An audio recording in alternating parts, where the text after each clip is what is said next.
I think you've got to take away the, whatever it is, and I'm finding that out every day, Jack, second divisionitis, complacency, self-satisfied, self-sufficient. I don't like to use those kind of words. I don't think they're necessary. I don't think I should have to say to a fella that you must bear down. I demand of you to run the 90 feet. You're a professional athlete, and I think they realize this. They're being well paid for it, and I think that they will hustle. I don't think I'll have to demand it of them. And to finish off that one statement, they better hustle, Jack, or we'll back up the truck. I think the boys, the young boys, along with the veterans, realize that this man's out here to win. He's got a lot of confidence in this ball club. He believes we're a winner. He actually believes we've got the talent, we can win, and I believe it along with the other ball players. I know the fella. I know I like the way he plays and handles men, and I've played under him so long that I just enjoyed coming back with him.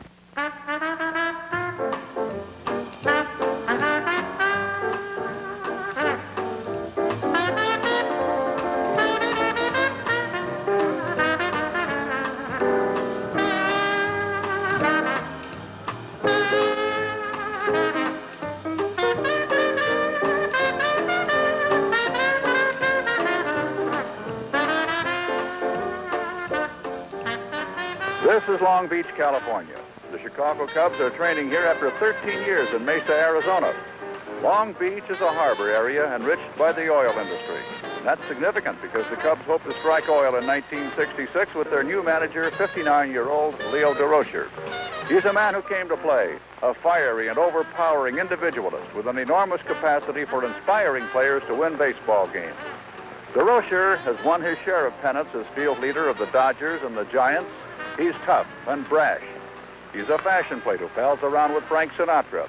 He's predicting nothing, but he insists the Cubs are a much better team than their 8th place finish of last year would indicate. The Cubs believe him. We'll see why in a moment. This is Jack Brickhouse reporting.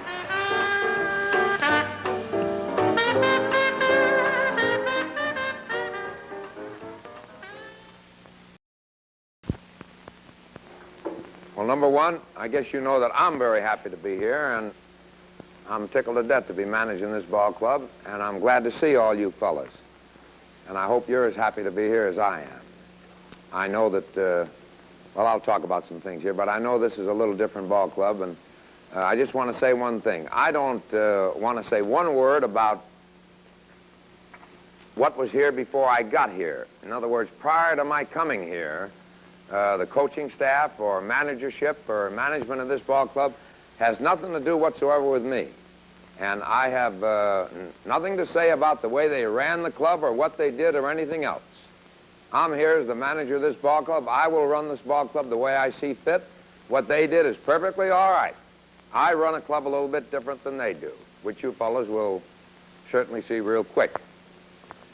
I am the manager of this ball club, and I am the only one that's going to manage this ball club. Nobody else, front office or anybody else, will run this ball club but me. Number two, any man on this club, my coaching staff, Fitzsimmons, Lockman, and Walker. Charlie Grimm is here, Buck O'Neill is here, Lou Klein, who's ever here. If they tell you to do something out on the field, fellas, it'll be just like it's coming from me. You do whatever they ask you to do. I don't care what they ask you to do. You go ahead and do it. It's perfectly all right. They won't ask you to do anything that, that I don't advocate or that isn't good for yourself. I like to see my coaches have a lot of authority, and I take a lot of suggestions from them. Any man who thinks he can run a ball club by himself is nuts.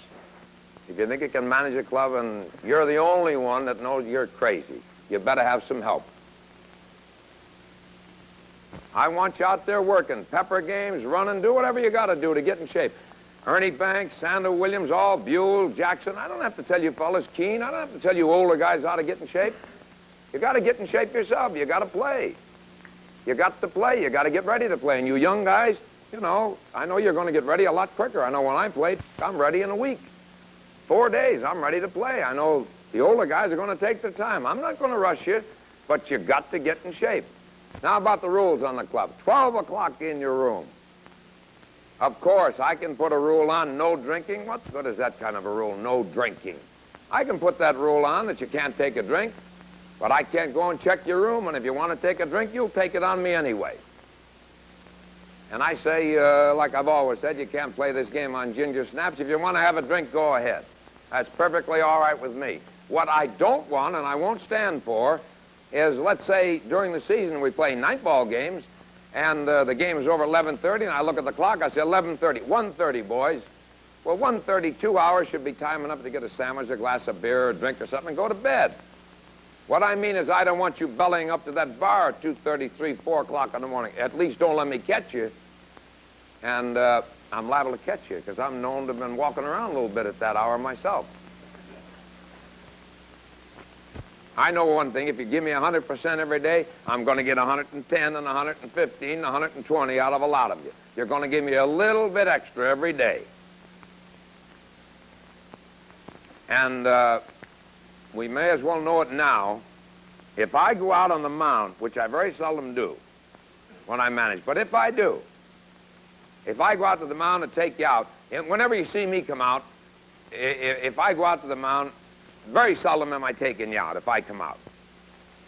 If I come out to a pitcher and talk to you, it's very seldom I'll take you out. It's to tell you something, well, let's do this or do that to this guy, let's pitch this way or something. I may call a sign. A lot of times during the season, we get in a crucial spot, I get hunches, and I may want a certain pitch, that one pitch. I may want you to throw a certain pitch. And if you're the pitcher and you're out there shaking your head no, and that catcher keeps giving that sign, you know there's got to be a reason for it. He wouldn't keep giving it if I didn't want it. That's the one thing I want. Maybe I used to do it with Western all the time. I may call a pitch for you. I will take the responsibility.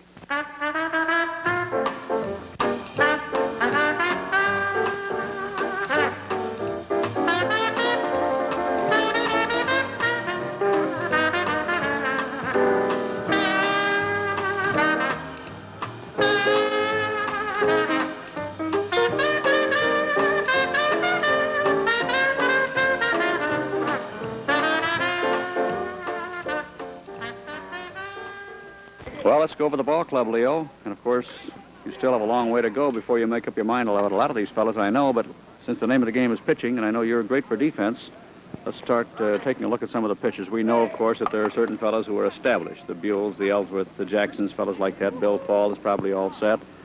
And Abernathy, of course. But what about some of the new names?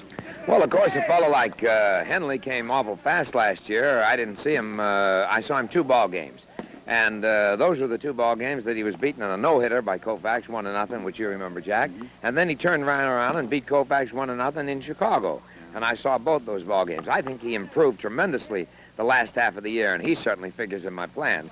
The young fellas on this ball club, I haven't seen enough of up at this point of Ken Holtzman, and it's a little early to decide on a fellow like that, and Dowling and Harnstein. But from my reports from Whitey Lockman and Grimm, and these fellas can really throw the ball, and they've showed me something down here this spring. And of course, I'm not about to turn these fellas loose right quick, Jack. I'm going to take another real good look at them. Now, of course, you've got Hands and you've got Dowling. These are new names that have been thrown around that apparently can throw that ball pretty hard. Well, I know Hands, and I've seen him pitch a few ball games. He was brought up by the Giants last year in a real tough spot, Jack. They're fighting for a pennant, and this fella has a tough time.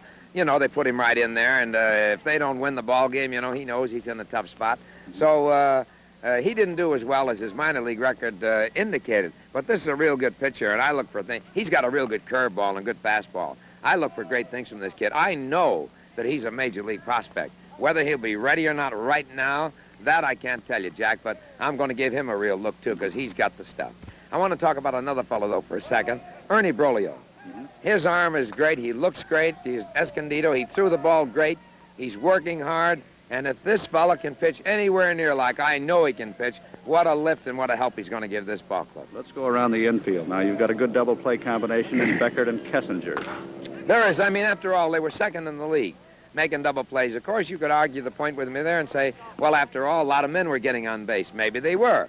But I know one thing, that when you've got fellas like Kessinger and Beckert to make that double play for you, you're in pretty good shape. They're going to cut that other club down. Santo's all set at third, probably, and Ernie Banks at first. But you've got several other pretty good names to play around with. Well, of course, Bacabello, in my opinion, will be a good man to back up Banks. Now, I know he can do 2 things, and I love this kind of a ball player. I know he can play left field. He's a good right-handed hitter. He can play first base. This gives me protection in left field if I want to make a switch. from a left-handed pitcher, and if I have, let's say, Covington or Altman, we're playing left field, and I want to switch into a right-handed hitter, I know that Bacabello can play left field and do the job. The same as Banks. If something happens to Kessinger, and I want to put Banks at short for 2 or 3 days, I can, and put Bacabello at first. I love versatility in a ball player. I don't want a ball player that plays just one position if I can help it. I'd like a fellow to be able to play 2 in case I need him. Not that I intend to switch let's say, a Santo or a Banks around, but I know that Santo can play shortstop if I need him. I know that Williams can play left field in preference to right if I need him. I can do these things. That's what I like in a ball club. I like to be able to move the 25 men around if I have to.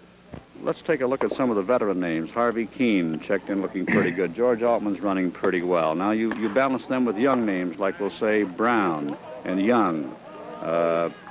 You've got some decisions to make. I have some decisions to make, but in my opinion, these are good ones, Jack. I think that this is far and away, as I said before, I think it's certainly not an 8th place ball club. I think there's too much talent on this club to be 8th. No. And I like this kind of a decision to make when you've got fellas like Keene, who, in my opinion, this spring, I've seen Harvey Keene for years. When he was in the American League, when he was with the Giants, when he was with your ball club here in Chicago before I came over here, and I've seen this fella much fatter than he is this spring. He looks great. So he must have it in his mind that I've got to go to work. Well, if he does what I think he can do, he'll be a tremendous help to this ball club. And Altman's the same. He's a good-looking ball player, and I just hope that, you know, that the good Lord watches out for the injuries for him and takes care of him. I notice you're using Byron Brown, who was a young outfielder, as a third baseman. You're looking at him at third. Just looked great at third base. He picks the ball up like an infielder. I know one thing. This is not in any, I don't mean this in any derogatory sense as far as Tommy Davis of the Dodgers is concerned, but Tommy Davis can't get in the same ballpark with Byron Brown playing third base right now.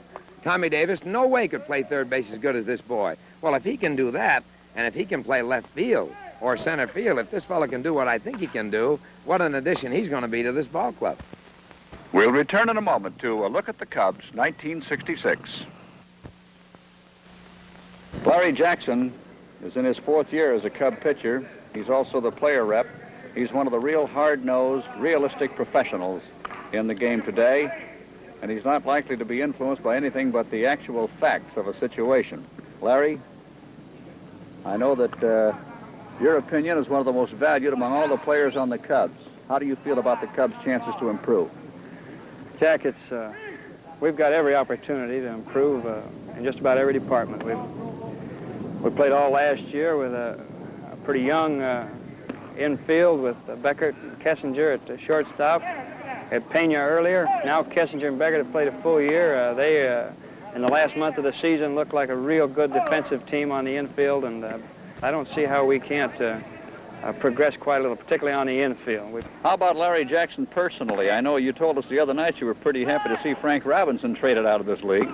You bet. I imagine there's a lot of them, and a lot of pitchers in the National League glad to see Frank go. Me in particular, I think of any one hitter in the National League over the last 11 years, Robinson probably has given me more trouble than anybody in the league. And I wish him all the luck in the world of Baltimore, and I don't want to see him back over here either. I know what you mean. 26-year-old Dick Ellsworth is in his 7th year with the Cubs. He and Larry Jackson were tied for the most wins on the club last year with 14, but I know you still don't consider that a satisfactory season, do you, Richard? No, Jack. 14 ball games is a few to win, but I felt I could have had a little better year last year than I did have, and I've won 22 ball games up here, and I don't see any reason why I shouldn't win 20 ball games a season for quite a few years. How have you gotten along with Leo Durocher? Fine. He seems like he's going to be a real good guy to play for. He demands a lot of work out of you, a lot of hustle all the time, but I think that's the kind of guy we're going to like to play for. These are the eyes of one of the most talked about pitchers in baseball. Bill Faul last year practiced self-hypnosis and claims that self-hypnosis helped him win. Bill, do you plan to practice it again this year? Yes, I do. I think self-hypnosis helped me quite a bit in my control and my endurance, and it also added something to my fastball, which is quite helpful in this game of Major League Ball. And also it helped me in positive thinking. It made me so I didn't doubt myself, and made me more positive of my ability. And I think self-hypnosis has been very beneficial in my case. Well, he can hypnotize me if it'll win ball games. Ted Abernathy established an all-time record, appearing in 84 games as a relief pitcher for the Cubs. Ted, that's quite a record. What are you looking forward to this year? Well, Jack, I'm looking forward to another good year. Of course, everybody is asking if I'm going to make 84 appearances this year, but, I mean, like every relief pitcher, they say to be effective, they've got to pitch regular. But, of course, I know that seems like a lot of appearances, but I felt that I was just as strong at the end as I was when I started. Among the catchers in the Cub camp are Krug, Rosnowski, veterans, John Felsky, and Hundley. Randy Hundley, who was obtained in the trade from the Giants, as among the outstanding young prospects. Randy, one of the great things about your scouting report is the fact that you have a terrific throwing arm. Have you developed this arm, or did the good Lord give it to you? Well, the good Lord gave it to me. And of course, it's something that you have to develop also.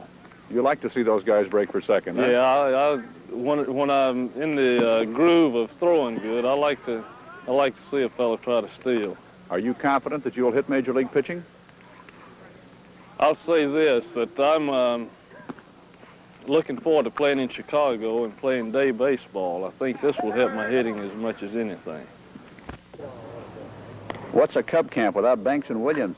Can't even imagine one without them. 62 homers between them and 65, huh?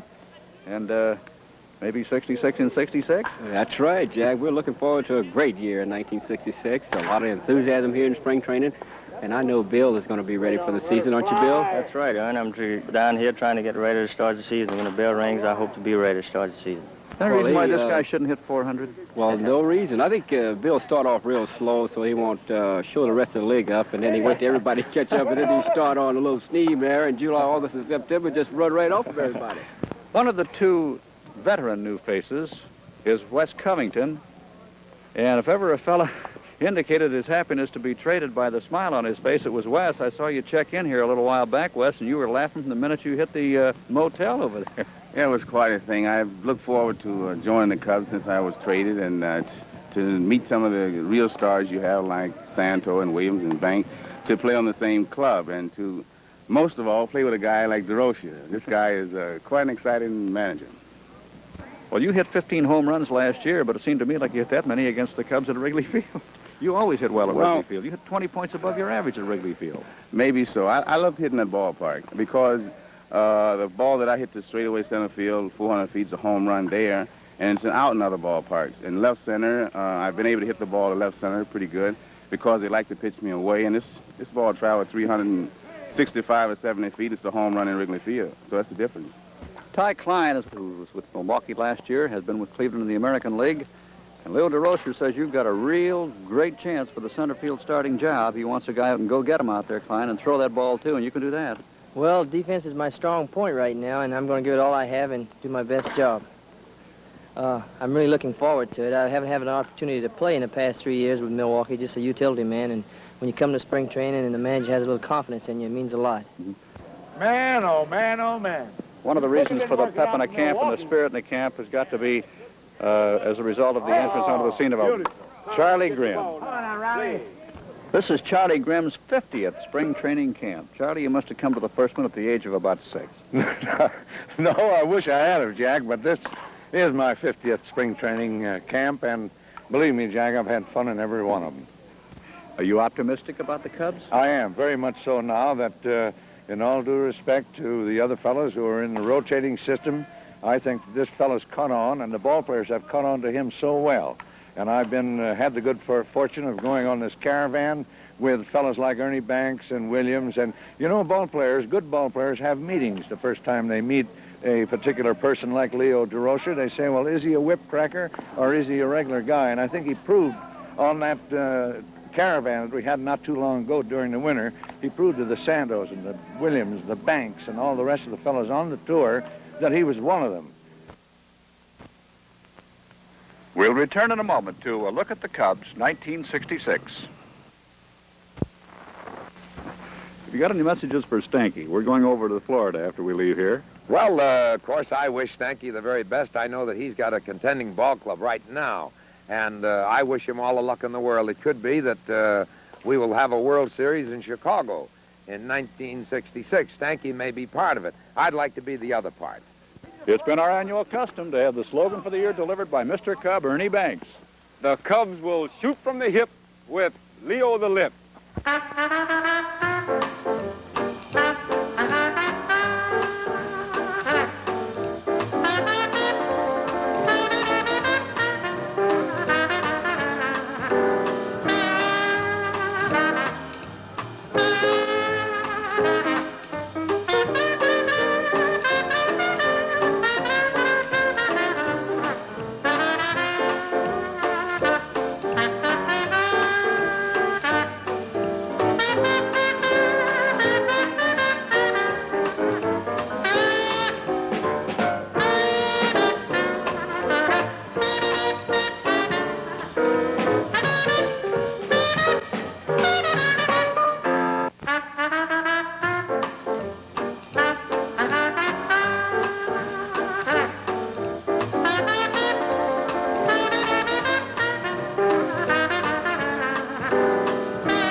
Next Monday night at 9:30 on Channel 9, a look at the White Sox, 1966, from Sarasota, Florida. This is Jack Brickhouse reporting.